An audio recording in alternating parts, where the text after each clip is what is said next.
Allah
பொதுமக்களுக்கு ஒரு முக்கிய அறிவிப்பு. சின்ன பத்திரகாளி அம்மன் திருக்கோவிலில் அன்னதானம் நடைபெற்றுக் கொண்டிருக்கிறது. பொதுமக்கள் அனைவரும் அன்னதானத்தில் கலந்து கொண்டு சிறப்பிக்குமாறு அன்போடு கேட்கப்படுகிறார்கள். சின்ன பத்திரகாளி அம்மன் திருக்கோவில் அன்னதானம் நடைபெற்றுக் கொண்டிருப்பதால் பொதுமக்கள் அனைவரும் சென்று அன்னதானத்தை அறிந்து செல்லும்படி கேட்டுக்கொள்ளப்படுகிறார்கள்.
தெரியாது. அதனாலே உச்சிக்கண்ணை திறந்து உலகமெல்லாம் நாமே ஒளி கொடுக்க வேண்டும் என்று அந்த ஆதிபரான சக்திக்கு முன்னாலே ஆண்டவன் ஆதார ரூபங்களை கொண்டே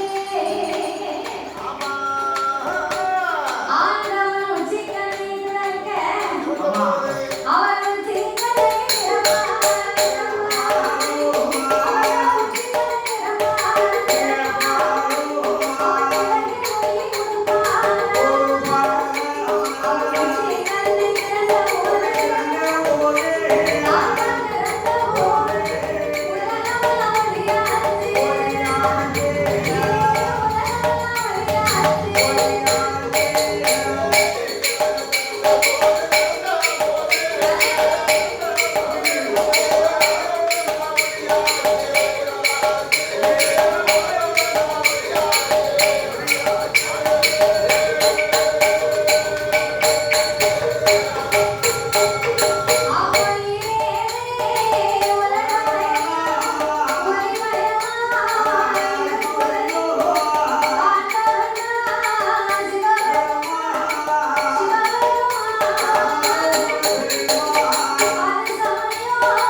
ஆமா இந்த பேட்டியா எவ்வளவுதான் செல்வங்கள் எல்லாம் நிறைந்திருந்தாலும் செல்வத்திலேயே உயர்ந்த செல்வமே பிள்ளை செல்வம் தானே. செல்வத்திலே உயர்ந்த செல்வம் பிள்ளை செல்வம் என்று சொல்வார்கள். செல்வத்திலே உயர்ந்த செல்வம் வந்து மதுரை செல்வம் என்று சொல்வார்கள். அப்பேற்பட்ட குழந்தை செல்வம் இல்லாமல் நாகராஜனுக்கும் நாகக்கண்ணிக்கு ரொம்ப மனக்கவலை. எல்லா செல்வங்களும் இருந்தாலும்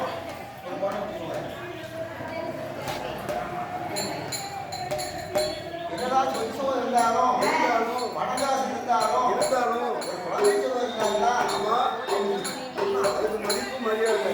எல்லா செல்வங்களும் நிறைந்திருந்தாலும் நமக்கு ஒரு ஏற்ற குழந்தை இல்லையே. அதே நாகராஜனும் நாகக்கண்ணியும் மனதிலே மனக்கவலை அடைந்து நாகராஜனை அழைத்த நாகக்கண்ணி என் கணவராஜமன்னா, இதனால் இதுவரைக்கும் உனக்கு எல்லா செல்வங்களும் இருக்கு. ஆனால் ஒரு ஏற்றும் குழந்தை கிடையாது. மன்னவனை இருந்தாலும் உனக்கு மன்னையாள மகளை இல்லையே மன்னா. பொண்ணும் பொருள் இருந்தாலும்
Oh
தொட்டது அழுகிறாங்க. ஆமா அவரோட தண்ணி குடிச்சு போட்டோம். ஆமா. குடிச்சு போன பிறகு ஆ. நீ மெதுவா குடிச்சு வா. இப்போ யாருடைய கைவிட எதிர்ப்பு அழுகிறாங்க. ஆமா. அவசரப்படுத ஆ. அப்படி அழுகிறாங்க. இது எப்படி தெரியுமா? ஆ. எந்த பொருளை வேலை பண்ண சொன்ன மாதிரி இருக்கு நாம நாடி குடும்பமான வந்து அதனால மன்னா இதற்கு மேலாமல் பிள்ளை இல்லாமல் இருக்கக்கூடாது. கூடாது கூடாது தீராத எனக்கெல்லாம் தெய்வமே துணை என்று சொல்வார்கள். சொல்வார்கள். நம்மள மாதிரி விட்டேசவர்களுக்கெல்லாம் கடவுளை தவிர வேற யார் இருக்கா? நம்ம தவறே கடவுள்னு தான் சொல்லணும். தவறு இருந்தால் கடவுளை தான் நோக்கி நிற்கணும். மனுஷன்னு சொல்லணும்னா ஆ அவன் சொன்னா கேட்பானா? கேப்பா பையனுடைய வயிற்று வலியா இருக்கு. இருக்கு நம்ம தெரியல. ஆமா நம்ம சொன்னா இருக்கு. இருக்கு அப்படின்னு சொன்னோம்னா இருக்கு நம்ம வந்து நோய்பட்டவங்க சொன்னோம்னா ஆமா அது எனக்கு ஆ எனக்கு கிடையாது. இருக்கு எனக்கு ஆளு வாங்கிட்டு ஆளாது. ஆமா நான் வந்து மருந்து இருக்கு கொடுங்க. ஆமா மாத்திரை கொடுத்து சொல்லுவாங்க. ஆமா நோய்பட்டு ஆட்டு சொன்னாங்க. அதனால இல்லாமல் பிள்ளை இல்லாமல் இருக்கக்கூடாது. கூடாது. கடவுளை நம்பினாமல் தவம் வைக்க வேண்டும் என்று நாகராஜ் எனும் நாகக்கன்னியமாக வெள்ளி செவ்வாய் தலைமுறைக்கு விரதங்களை இருந்து சிவனை எண்ணி தவம் இருக்க வேண்டும் என்று தவத்தால்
பரியாக்கு உடனே கட்டை சொன்னா அவனுக்கு என்ன வாய் எடுத்து சும்மா இருக்க மாட்டேன்.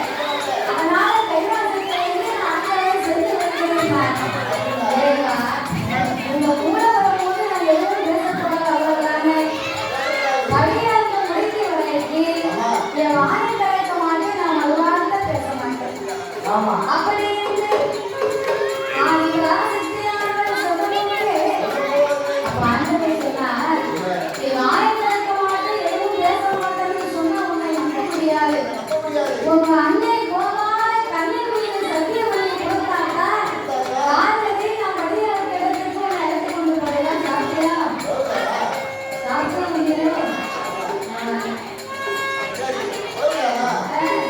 உங்க அன்னை கோபால கண்ணீர் மீது சத்தியமா பரியாந்து முடித்து வரைக்கும் என் வாயை திறக்க மாட்டேன். நான் மரியாதை பேச மாட்டேன்.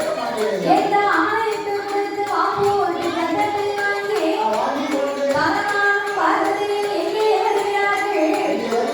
நானே நல்ல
ஒரு நம்ம முனிகொப்பல உட்கார்ந்தா அடிகொப்ப வச்சா என்ன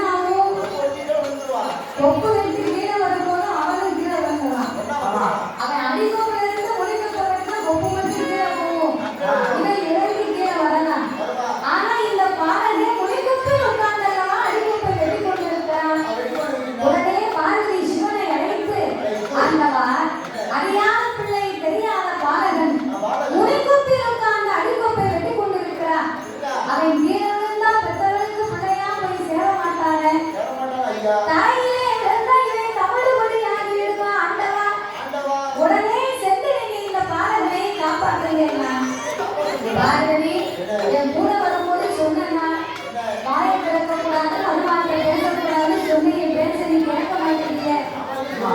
ஆண்டவா, நான் படியிலிருந்து ஒடுங்கி வரைக்குத்தானே பேச மாட்டேன்னு சொன்னேன். அதனால வேலை முடிந்து விட்டது, பார்வதியை காப்பாற்றுவேன்.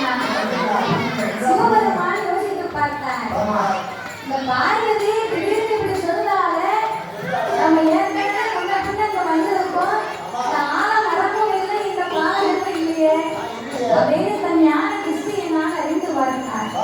அறிந்து பார்க்கும் பொழுது ஆண்டவனுக்கு தெரிந்தது, பார்வதி சத்தியவனை கொடுத்தாலே கோபாலன் கண்ணை தான் இப்படி ஒரு சூழ்ச்சியை ஏற்பாடு பண்ணியிருக்கார்.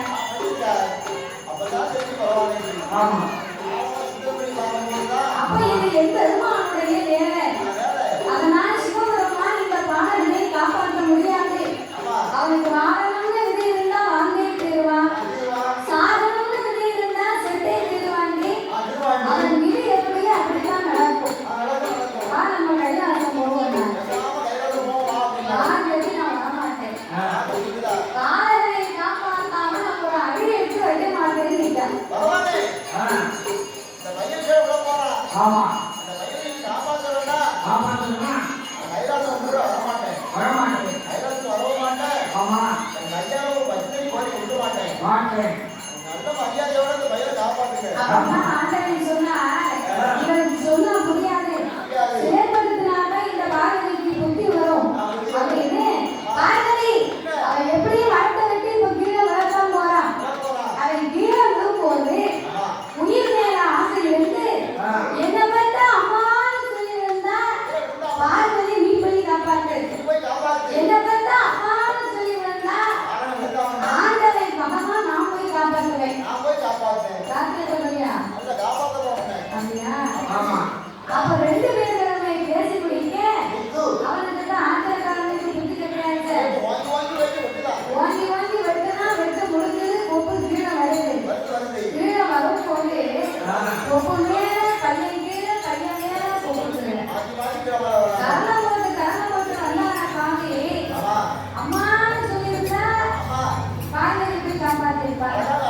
அப்பான்னு சொல்லியிருந்தா ஆண்டவே பரமா போய் காப்பாற்றிருப்பாரு. இவன் அம்மா என்று சொல்லவில்லை, அப்பா என்று சொல்லவில்லை. அத்தனை வெட்டு வெட்டு பாவி எதை சொன்னான்? ஆதியில் நீங்கதான் சொல்லணும். கேட்கல.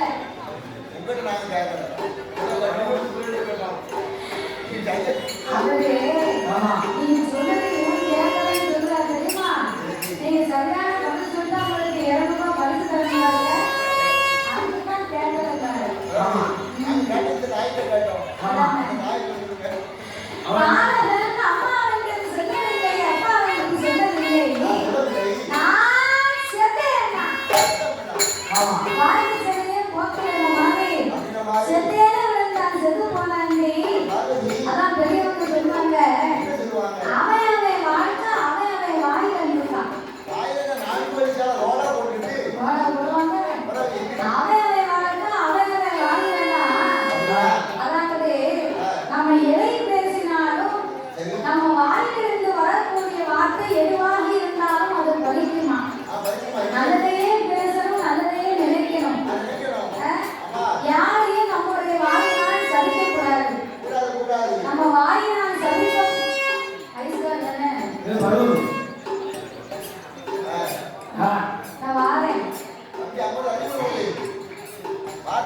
அழ முடியாது. அழ முடியாது.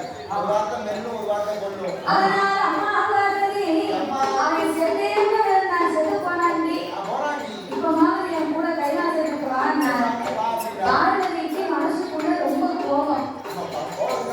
இரவும் போது ஆண்டவனா போய் காப்பாத்திருந்தா இதெல்லாம் நமக்கு தேவையா? இறைவன் இப்படி ஒரு பாரதியை கொண்டு விட்டாரே. அப்படி என்று கோபம் கொண்டு ஆண்டவன் முன்பாகதான் தெய்வமாக இருவேரும் எங்கே வருகிறார்கள். அந்த நல்ல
ஒரு பெண்ணு தவம் இருப்பதை பார்த்துவிட்டு நான் சும்மா போக முடியுமா?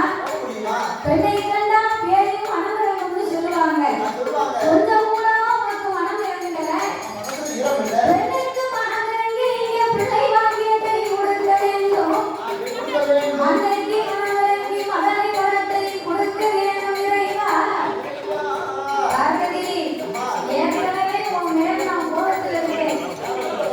பிறகு மறுபடி இவங்க ரெண்டு பேருக்கும் பிள்ளைகளை கொடுக்கணும்னு சொன்னா என்னங்க இருக்கும்? நாளைக்கு கைலாசத்துக்கு போவோம். பிள்ளைகள்னா நினைக்க மாதிரி கொடுக்க முடியுமா? சாதாரணமா பிள்ளை வர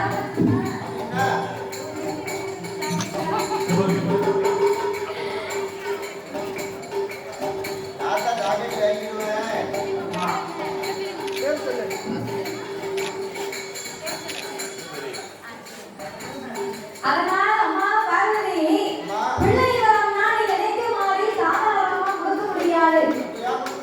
இல்ல கத்திரிக்காவை காட்டில வாங்கி கொடுக்க, இல்ல மாங்காய மார்க்கெட்ல வாங்கி கொடுக்க. அவங்க போன ஜென்மம் பாவ புண்ணிய கணக்கை பார்க்கணும். பாவ புண்ணிய கணக்கை பார்த்தா தான் பிள்ளை வரம் இருக்கா இல்லையான்னு என்னால சொல்ல முடியும். அப்படி என்று ஆண்டவன் சிவபெருமான் சொன்னபோது அப்ப உடனடியா ரெண்டு பேருடைய கணக்கை பாருங்க. கணக்கை பார்த்தோம்னா யார் வரணும்?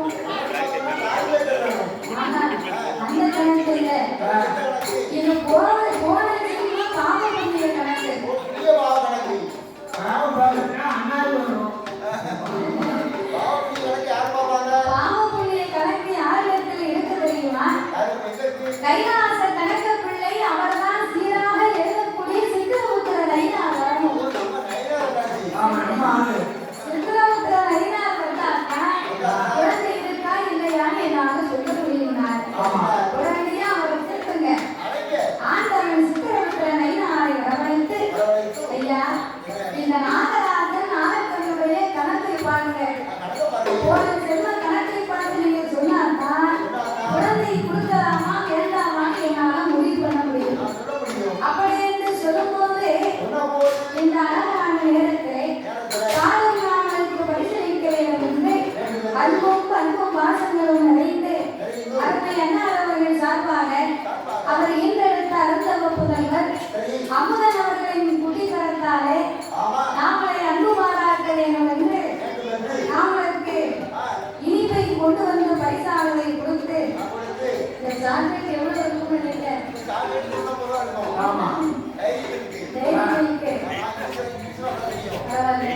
உனக்கு ஒரு நாள்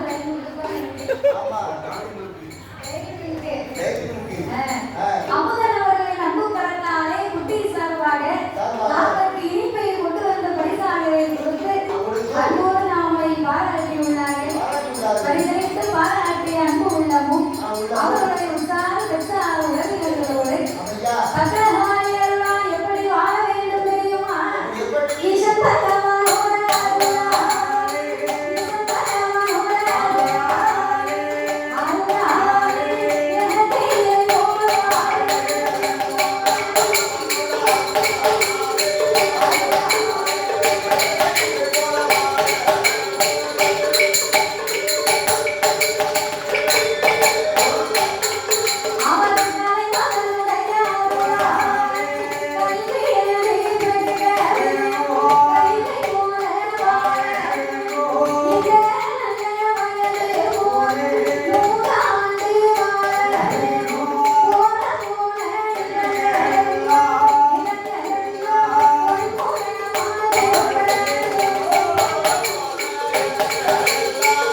கட்டி போறோம். ஆமா. அப்போ ஒரு 300 ரூபாய் கடத்திருக்கேன். ஆமா. 5000 ரூபாய் கடத்த வச்சுட்டு ஊரை காலி போற கட்டி இந்த மாதிரி ஆளுங்கெல்லாம் இருக்காங்கன்னு சொல்லிதான் இப்போ இருக்கிற தலைவர்களை பூரா முன்னாடி எழுதி கொடுத்தாங்க. கடன் அன்பையும் ஒழிக்கணும்னு முன்னாள் அப்படி எழுதி கொடுத்தாங்க. இப்போ நீங்க இருக்க சரியில்லை உடனே உங்களை மாதிரி உள்ள ஆட்களுக்காக ரொம்ப ஸ்பெஷலா எழுதி கொடுத்தாங்க. கடன் எலும்பை ஒழிக்கணும்னு கொடுத்தாங்க. ஆமா. ரொம்ப முக்கியம். கொஞ்சமா கடை வச்சு உடனே கொடுத்தா அவங்க எல்லாரும் பாதி செய்வாங்க. முதல்ல கடனை வச்சுட்டு ஊழலுக்கு பாதி உள்ளதா ஒரு எலும்பை எண்ணிடுவாங்க. அந்த கணக்கு தந்தா அந்த கணக்கெல்லாம் உங்க ஊர்ல அந்த செய்யக்கூடிய பாவ புண்ணிய கணக்கு சித்திரகுப்தர் ஐநாதான் வச்சிருக்கார். உடனே ஆகராஜன் ஆரண்யின் கணக்கை பார்க்க ஆரம்பித்தாரு. கணக்கு என்ன தெரியுது? போன ஒரு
மருத்துவமாக பிறந்து 7 பிள்ளைக்கு கரும் மருந்தை கொடுத்து கருணையை கலைத்திருக்கிறார். உறவத்தை கொடுத்து அவன் ஒருவனையே கலைத்திருக்கிறார் அல்லவா? கருவழித்த 2 பேருக்கும் கை குழந்தை கிடையாது. உருவழித்த 2 பேருக்கும் ஒரு காலத்திலே பிள்ளை இல்லை. என்னால் முடியாது வாழ்க்கை போவோம் நான். இறைவா, ஒரு பெண்ணுக்கு பெண்ணுதான் ஏதாவது ஒரு பாவம் செஞ்சிருந்தா கூட பெண்ணுக்கு பெண்ணு மனம் இறங்கி போகணும். நான் பிள்ளைகளை கொடுக்கலைன்னா வேற யாரு கொடுக்க போறா? பரவலா இருக்கக்கூடிய தாங்கள்தான் அவர்களுடைய பாவத்தை மன்னித்து இவர்கள் 12 வருடமாக செய்த தவத்திற்காக ஒரு பிள்ளை வாங்கிட்டு கொடுக்கணும். இறைவன் பாவம் செய்தவருக்கு பிள்ளை படம் கொடுத்தார். என்னால் நமக்கு தானே கிடைத்து வரும். மகளை வரம் கொடுத்தா மனக்கவலை வந்து சேரும். நம்ம பிள்ளை வரம் கொடுத்தா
விடாத.